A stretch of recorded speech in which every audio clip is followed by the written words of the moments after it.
அகத்திய மாமுனிவர் வாக்கு. சித்தன் அருள் 1319. வாயில்லா ஜீவராசிகளுக்கும் ஏன் உணவு அவசியம்? கொடுக்க வேண்டும். வாயில்லா ஜீவராசிகளுக்கு அளிக்கும் உணவு மூலம் புண்ணியம் எப்படி உண்டாகின்றது? அகத்திய மாமுனிவர் வாக்கு. வாயில்லா ஜீவராசிகளுக்கும் ஏன் கொடுக்க வேண்டுமென்றால், அப்பனே பின் அவை நிச்சயம் மனம் மகிழ்ந்து எவை என்று கூட அவை தன் உட்கொள்ளும் பொழுது மனம் மகிழும் என்பேன் அப்பனே. வாயில்லா ஜீவராசிகளுக்கு அளிக்கும் உணவு மூலம் புண்ணியம் எப்படி உண்டாகின்றது?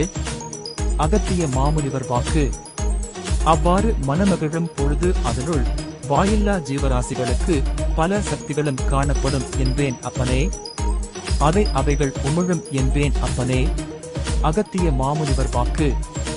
அவை உமிழும் பொழுது அப்பனே நிச்சயம் எதை எதை என்று அறிய அறிய எவை என்று கூட யார் கொடுத்தார்களோ எவை என்று கூட பின் நிச்சயம் எவை என்று கூட அதனையும் கூட தாக்கும் அடையும் என்பேன் அப்பனே. மனதாராகவே அப்பனே. அகத்திய மாமுனிவர் வாக்கு. அப்பனே நிச்சயம் எதை எதை என்று அறிய அறிய இவ்வாறு தாக்கும் பொழுது அப்பனே நிச்சயம் பின் சில கர்மங்கள் போய்விட்டு நிச்சயம் அப்பனே புண்ணியங்கள் எவை என்று அறிய அறிய அதாவது சக்திகள் பெருகும் என்பேன் அப்பனே. அகத்திய மாமுனிவர் வாக்கு.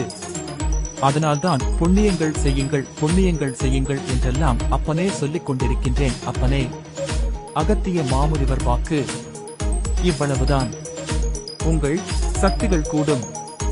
இதனை மாற்றிவிட்டார்கள் புண்ணியங்கள் என்று கூட. ஆனாலும் இதனை கூட மனிதனுக்கு எவை என்று கூட அதாவது மனிதன் தெரியாமல் அலைந்து திரிந்து கொண்டிருக்கின்றான் அப்பனே. அகத்திய மாமுனிவர் வாக்கு. அப்பனே அன்பின் மூலம் நிச்சயம் இறைவனை காணலாம் என்பதற்கு சரியான விளக்கம் அன்பு செலுத்தினாலே அப்பனே நிச்சயம் எதை எதை என்று அறிய அறிய அப்பனே ஆடும் அப்பா.